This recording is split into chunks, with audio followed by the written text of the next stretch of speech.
하나님의 말씀 보겠습니다. 시편 55편입니다. 시편 55편 1절에서 15절에 있는 말씀입니다. 시편 55편 1절에서 15절에 있는 말씀, 저와 여러분이 한 절씩 교독하겠습니다. 하나님이여, 내 기도의 귀를 기울이시고 내가 간구할 때 숨지 마소서. 내가 굽히사 응답하소서. 내가 근심으로 편하지 못하여 탄식하오니 이는 원수의 소리와 악인의 압제 때문이라. 그들이 죄악을 내게 더하며 노하여 나를 핍박하나이다. 내 마음에 내 속에서 심히 아파하며 사망의 위험이 내게 이르렀도다. 두려움과 떨림이 내게 이르고 공포가 나를 덮었도다. 나는 말하기를 만일 내게 비둘기같이 날개가 있다면 날아가서 편히 쉬리로다. 내가 멀리 날아가서 광야에 머무리로다. 내가 나의 피난처로 속히 가서 폭풍과 광풍을 피하리라 하였도다. 내가 성내에서 강포와 분쟁을 보았사오니 주여 그들을 멸하소서. 그들의 혀를 잘라버리소서. 그들이 주야로 성벽 위에 두루 다니니 성중에는 죄악과 재난이 있으며 악독이 그 중에 있고 압박과 속임수가 그 거리를 떠나지 아니하도다. 나를 책망하는 자는 원수가 아니라 원수일진데 내가 참았으리라. 나를 대하여 자기를 높이는 자를 나를 미워하는 자가 아니라 미워하는 자일진데 내가 그를 피하여 숨었으리라. 그는 곧 너로다. 나의 동료, 나의 친구요, 나의 가까운 친구로다. 우리가 같이 재미있게 의논하며 무리와 함께하여 하나님의 집 안에서 다녔도다. 함께 읽겠습니다. 사망이 갑자기 그들에게 임하여 산채로 소홀에 내려갈지어다. 이는 악독이 그들의 거처에 있고 그들 가운데 있음이로다. 아멘. 여러분, 우리가 오늘 또 예비하고 기도하려고 모였는데요, 우리가 기도하면 하나님께서 상황을 변화시켜 주시기도 합니다. 그런데 그보다 먼저 우리의 마음을 변화시켜 주시는데요, 상황이 어떠하든지 우리의 삶 속에 하나님께서 세상이 알 수 없는 평안을 주시는 것입니다. 그래서 빌립보서 4장 6절에 보면 아무것도 염려하지 말고 오직 감사와 기도로 너의 구할 것을 하나님께 아뢰라고 말씀합니다. 그러므로 모든 지각에 뛰어나신 하나님의 평강이 그리스도 예수 안에서 너의 마음과 생각을 지켜주신다고 말씀합니다. 우리가 기도로 하나님께 나아가면 하나님께서 우리의 마음과 생각을 지켜주셔서 우리에게 평강을 주신다는 것이죠. 다시 말해서 바르게 생각하도록 분별하는 지혜와 능력을 주신다는 것이죠. 오늘 또 우리가 함께 예배하고 기도하는 가운데 하나님 주시는 이 살림의 평강이 우리 가운데 임하시기를 간절히 바랍니다. 오늘 본문 시편 55편의 배경은 다윗의 아들 압살롬이 다윗이 가장 신뢰했던 신하이자 절친인 아히토벨과 함께 반란을 일으킨 그 위기 상황 가운데 지은 시 중에 하나입니다. 아들이 아버지의 왕자를 노리고 반란을 일으킨 것입니다. 정말 얼마나 천인공노하고 황당한 일입니까? 누구에게도 위로를 구할 수 없는 참혹하고 참담한 상황인 것이죠. 그런 이 비탄 시인, 오늘 본문은 두 부류로 나눌 수가 있는데요, 1절과 2절은 하나님을 향해 부르짖는 다윗의 탄식이고요, 3절에서 15절은 다윗이 어떤 고난 속에 놓여 있는지 그것을 아주 자세하게 설명하고 있는 그런 내용입니다. 먼저 1절과 2절을 다시 한번 읽어보도록 하겠습니다. 1절과 2절 시작. 하나님이여, 내 기도의 귀를 기울이시고 내가 간구할 때에 숨지 마소서. 내게 굽히사 응답하소서. 내가 근심으로 편하지 못하여 탄식하오니. 여기서 이 숨다라는 말은 무시하다, 외면하다 라는 뜻을 가지고 있습니다. 다시 말해서 다윗은 하나님께 어려움에 처한 자신을 못 본 채 하지 말아주시기를 호소하고 있는 것입니다. 하나님, 내 기도에 귀를 좀 기울여 주십시오. 그리고 나를 향하여 굽혀서 속히 응답해 주십시오. 다윗은 절박하게 기도하고 있는데요, 무슨 말이냐면요, 하나님이 지금 나의 기도를 듣지 않으신 것 같은 그런 상황이라는 것이죠. 정말 하나님이 나를 사랑하시는 건가? 정말 하나님이 내 형편을 아시는가? 하나님이 나를 정말 알고 계시는 건가? 혹시 나를 모르고 계시는 것은 아닐까? 하나님은 나의 부르짖음에 귀를 기울이지 않는 것 같은 그런 이 처절한 상황에 놓여 있는 이 다윗의 모습인 것입니다. 그래서 그는 정말 구체적으로 하나님께 간구하고 있는 것입니다. 아마도 다윗은 누구도 이해할 수 없는 이 암울하고 혼동된 이 상태에 빠져 있었을 것입니다. 오죽했으면 세번역 성경은 2절을 이렇게 번역하고 있습니다. 한 맺힌 탄식을 가눌 길이 없어서 나는 분노에 떨고 있습니다. 그런데 다윗은 이 갑작스럽게 닥친 이 기막히고 천인 공노할 현실 앞에서 크게 분노하며 치를 떨고 있지만, 이런 이 감정과 이 현실에 대한 그의 생각을 결코 다른 사람들 앞에 쏟아내지는 않았다는 것입니다. 그리고 그런 그 아들과 신하의 반역에 대하여 그들을 진멸하고 그와 함께한 사람들에게 잔인하게 보복하려는 명분으로 사용하지 않았습니다. 오히려 그는 이 모든 슬픔과 분노와 아픔을 하나님 앞에 내려놓았어요. 다시 말해서 하나님께 이 자신의 이 한을 풀어줄 것을 호소하는 것입니다. 여러분, 얼마나 성숙한 모습입니까? 우리라면 그렇게 할 수 있을까요? 저는 못해요. 우리가 이 세상을 살아갈 때 이 정도의 차이는 있습니다. 정도의 차이는 있지만 누구에게나 이 분노와 이 슬픔과 아픔은 찾아오게 마련입니다. 때로는 감정을 주체할 수 없을 정도의 일들도 공공연하게 일어나고요, 인간적으로 신뢰했던 자들로부터 배신은 사실 우리 주변에도 흔히 있지 않습니까? 그런데 그 감정을 표현하는 이 방법에서는 다윗과 너무도 많은 차이가 있습니다. 솔직하게 우리라면 그런 상황에 어땠을까요? 내가 받는 것의 몇 배를 돌려줘야 직성이 풀릴 것 같지 않나요?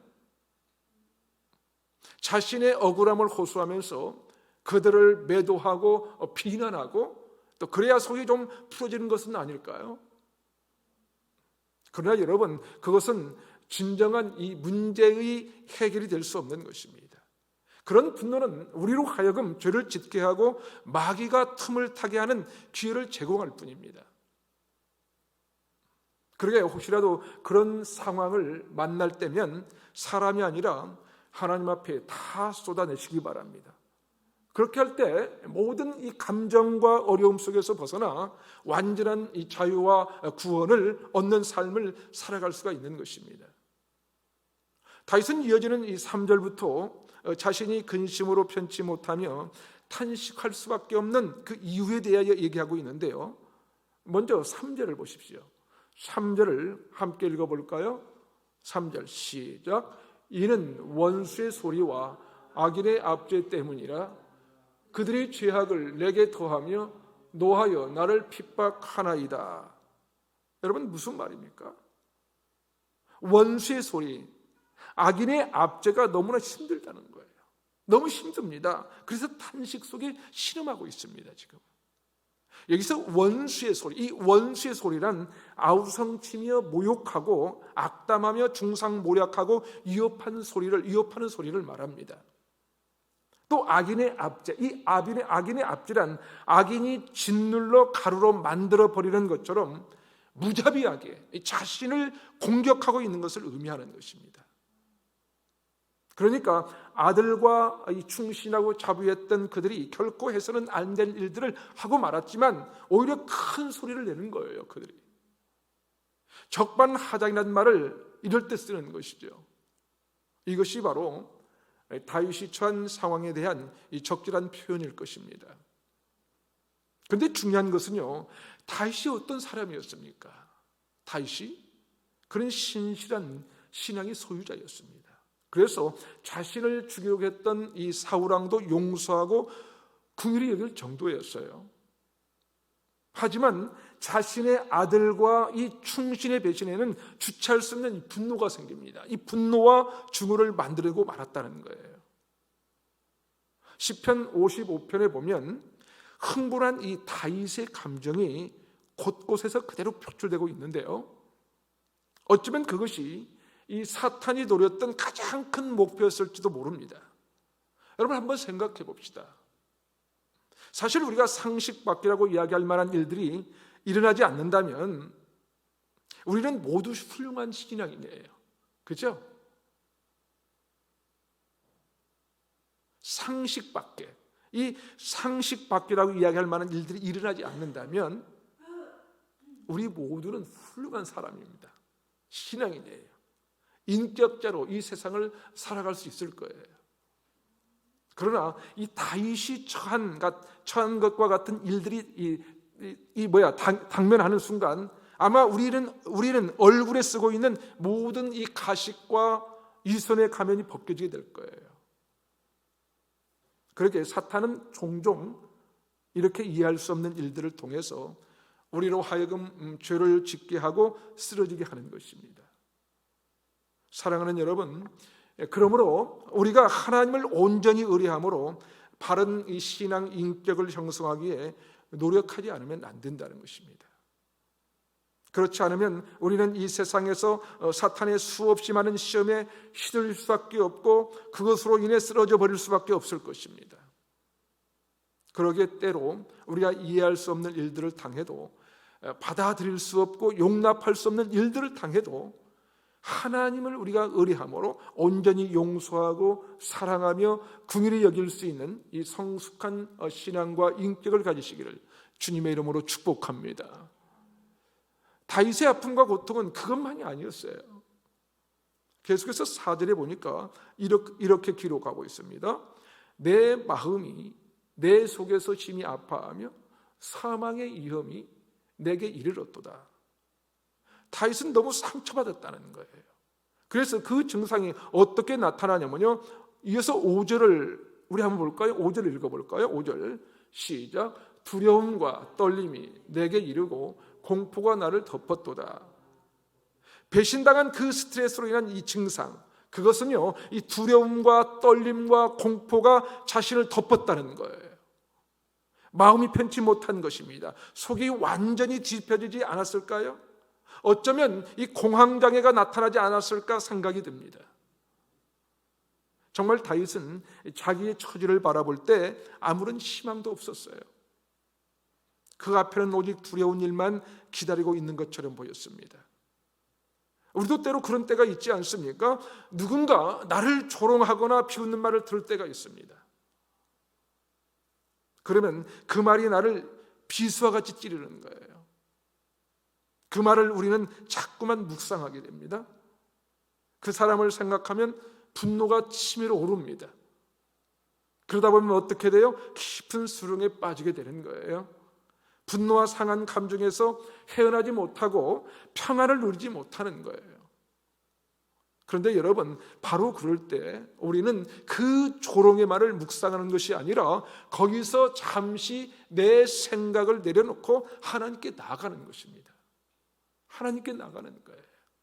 하나님을 바라봐야 하는 것입니다. 하나님의 음성을 들어야 합니다. 여러분, 다윗이 어느 정도로 힘들었냐면요, 6절과 7절에 보면 나는 말하기를 만일 내게 비둘기같이 날개가 있다면 나는 날아가서 편히 쉬리로다. 내가 멀리 날아가서 광야에 머무리로다. 여러분, 사실 광야는 안전한 곳이 아니죠. 안전한 곳이 아니에요. 편히 살 수 없는 곳이 광야입니다. 그럼에도 불구하고 차라리 광야로 나갔으면 좋겠다는 거예요. 너무나도 처절한 그런 상황인 것입니다. 무슨 얘기예요? 다윗은 현실을 도피하고 싶었어요. 그래서 비둘기처럼 날아서 현실의 문제를 피하고 싶었던 거예요. 현실을. 광야에도 날아가고 싶은 심정이 그대로 표현되어 있는 것입니다. 다윗은 빨리 현실에서 벗어나서 편히 쉬었으면 좋겠다는 거예요. 다윗은 그의 내면 한쪽에서는 하나님께 이 자신의 처지를 맡기고 도움을 의지하려는 마음이 분명히 있었지만, 한편으로는요, 아무것도 생각지 않고 편히 쉴 수 있는 곳으로 도망쳐버리고 싶다는 욕구가 일어나고 있었던 것입니다. 어쩌면 다윗과 같은 이 믿음의 사람도 현실 도피적인 방법으로 평안을 누리려고 했다는 것을 볼 때 다윗도 역시 연약한 한 인간에 불과하다는 사실을 깨닫게 됩니다. 여러분, 그런데 그런 마음은 다윗에게만 있는 것일까요? 그러나요? 사실 이러한 마음은 우리에게도 있는 것입니다. 우리에게도 있어요. 사람들의 공격을 피할 수만 있다면 어느 곳이라도 가서 피하고 싶고요, 우리의 병이 나을 수만 있다면, 내가 묶여있는 이 모든 억압과 이 상황에서 자유를 수만 있다면, 경제적인 어려움이 나아질 수만 있다면 비둘기처럼 어디론가 날아가시고 싶고 평안을 누리고 싶은 거예요. 하지만 현실을 우리가 도피한다고 해서 해결될 수 있는 것은 아니죠. 우리가 당면한 상황은 어쩌면 하나님께서 이 허락하신 시험과 이 훈련의 과정이라고 볼 수 있다는 것입니다. 그러므로 사랑하는 여러분, 우리가 가야 할 이 인생의 훈련과 사명에서도 도피하지 마십시오. 도리어 하나님을 의지하며 현실의 문제에 적극적으로 부딪혀야 됩니다. 우리가 당면한 이 현실의 문제에 부딪혀 싸워 이겨낼 때 비로소 진정한 휴식과 안식이 찾아오기 때문에 그렇습니다. 진정한 이 평안, 참된 안식은 다른 것이 아니에요. 이 하나님에 대한 이 믿음과 이 확신에서 비롯되는 것입니다. 여러분, 우리의 평안은 오직 하나님 안에 있는 거예요. 하나님 안에. 하나님께 거하는 자가 세상이 알 수 없는 이 하나님의 평안을 누릴 수 있는 것입니다. 오직 그 하나님을 바라보며 하나님 안에서 자유함과 평안을 회복하고 누리는 저와 여러분이 되시기를 주님의 이름으로 축원합니다. 우리가 문제를 만나면 자꾸 그 문제만을 묵상하게 됩니다. 문제만 생각하고요, 그 문제 속에 점점 더 빠져들게 되는 것이죠. 그러니까 우리가 문제를 바라보기보다는 모든 문제를 다스리시는 이 하나님을 바라봐야 합니다. 그래야 우리가 문제를 이겨낼 수 있기 때문에 그래요. 다윗은 곤경에 처해 있습니다. 원수들이 그를 짓밟고 있습니다. 그런데 더 놀라운 사실은 무엇입니까? 원수의 조롱은 그래도 참을 수 있었어요. 그런데 아들과 충신의 조롱은 견딜 수 없는 것 아니겠습니까? 다윗이 바로 그런 상황에 놓여져 있는 것입니다. 원수가 절친이요 충신이고요, 누구보다도 자신의 그 아들이라는 사실이에요. 내가 절대로 믿었던 사람들이라는 것입니다. 그래서 다윗은 12절에 이렇게 고백합니다. 12절을 보십시오. 함께 읽어보겠습니다. 시작. 나를 책망하는 자는 원수가 아니라 원수일진데 내가 참았으리라. 나를 대하여 자기를 높이는 자는 나를 미워하는 자가 아니라 미워하는 자는 자일 텐데 내가 그를 피하여 숨었으리라. 이게 무슨 말인지 헷갈리는데요. 그래서 이것을요, 공동번역 성경으로 봤더니 이렇게 기록하고 있습니다. 나를 모욕하는 자가 원수였다면 차라리 견디기 쉬웠을 것을, 나를 업신여기는 자가 적이었다면 그를 비키기라도 했을 것을 이라고 번역하고 있습니다. 차라리 원수의 배신, 원수의 조롱은 참을 수 있는데 그들은 그런 사람들이 아니라는 것이죠. 인간적으로 신뢰하고 믿었던 이 자들로부터 이 배신당한 이 다윗의 기막힌 이 심정과 울분과 고통이 고스란히 담겨져 있는 이 표현입니다. 여기서 말하는 나를 책망하는 자란 대부분의 학자들은 그가 아이도벨이라고 얘기하는데요. 아이도벨이 누구냐면요, 13절과 14절에 기록되어 있죠. 13절, 14절 함께 읽어볼까요? 시작. 그는 곧 너로다. 나의 동료요, 나의 친구요, 나의 가까운 친구로다. 우리가 같이 재미있게 의논하며 무리와 함께하여 하나님의 집 안에서 다녔도다. 무슨 말입니까? 그는 나의 동료요, 친구라는 거예요. 같이 재미있게 의논하기도 하고 늘 함께했던 이 충신이었다는 것입니다. 다윗은 아히도벨을 신뢰하고 그를 의지했던 것입니다. 그런데 아히도벨과 이 다윗의 관계를 볼 때 이 다윗의 마음이 하나님보다 더 인간 이 아히도벨에게 점점점 기울어져 갔던 것 같습니다. 다윗의 마음을 가득 채웠던 이 하나님에 대한 이 사랑과 신뢰는 점점 더 아히도벨에게 기울어 갔고, 그것이 그의 이 발등을 찍는 이 배신과 아픔을 경험케 하는 이 기회를 제공한 것이 되고 말았던 것입니다. 그것뿐이었나요? 아들 압살롬이 아버지 다윗에게 칼을 들이대는 이 천인 공말 이 사건 앞에서 다윗은 너무나 이 참담을 토로하고 있는 거예요. 참담함. 그야말로 믿는 도끼 발등찍히다는 말이 있는데요, 우리가 살아가는 세상은 수없이 많은 배신과 배반의 연속이에요. 여러분, 혹시 믿었던 사람에게 당한 적이 있나요? 그런 때 정말 얼마나 힘이 들고 어렵습니까? 참 힘이 들어요. 그러게 인간은 결코 믿음의 대상이 아니에요. 믿음의 대상이나 의지할 대상이 될 수 없다는 것이죠. 심지어 사람들은 나 자신도 믿을 수 없다고 말하지 않습니까? 나 자신도. 그만큼 인간이란 가변적인 존재라는 거예요. 가변적인 존재. 절대로 변하지 않을 것 같은 사람도 상황이 변하면요, 여지없이 변하는 것이 사람이라는 거예요. 그렇습니다. 여러분, 인생은 믿고 의지할 대상이 아니에요. 물론 사람을 신뢰하지 말라는 말이 아니에요. 사람이 서로 신뢰하지 못하면 공동체나 이 사회는 존재할 수가 없는 것이죠. 그렇지 않습니까? 다만 사람을 절대적으로 의지의 대상으로 삼거나 의지하지 말라는 것이죠. 의지하지 말라는 것. 사람이란 의지하면 할수록 실망은 더욱더 크게 다가온다는 것입니다. 우리가 믿고 의지할 대상은 야고보서 1장 17절 말씀처럼 변함도 없고 회전하는 그림자도 없으신 하나님 한 분뿐이에요. 하나님 한 분뿐. 사랑하는 여러분, 다윗이 얼마나 힘들었으면요, 15절에 이렇게 말합니다. 15절을 보십시오. 함께 읽겠습니다. 시작. 사망이 갑자기 그들에게 임하여 산채로 소홀에 내려갈지어다. 이는 악독이 그들의 거처에 있고 그들 가운데 있음이로다. 다윗이 얼마나 고통스러우면 이런 저주를 퍼부었을까요? 다행인 것은 그 사람을 향하여 저주를 퍼부은 것이 아니라 하나님께 이 자신의 아픔과 고통을 토해내고 있다는 것입니다. 사람에게 쏟아내는 것이 아니라 하나님께 쏟아내고 있는 거예요. 여러분, 하나님은 누구이십니까? 하나님은 아들 독생자 예수 그리스도를 우리에게 보내주신 분이시죠. 그런데 그 예수 그리스도는 어떤 분이십니까? 예수님도요, 제자들에게 배신당하신 분이십니다. 믿었던 제자들이 등을 돌린 것이죠. 제자들의 배신을 경험하신 예수 그리스도. 그러기에 주님은 우리의 아픔을 누구보다도 잘 아시는 분이십니다. 그래서 주님만이 우리를 위로해 주실 수 있는 이 진정한 구원자이십니다. 주님만이 영원히 변치 않는 우리의 친구이십니다.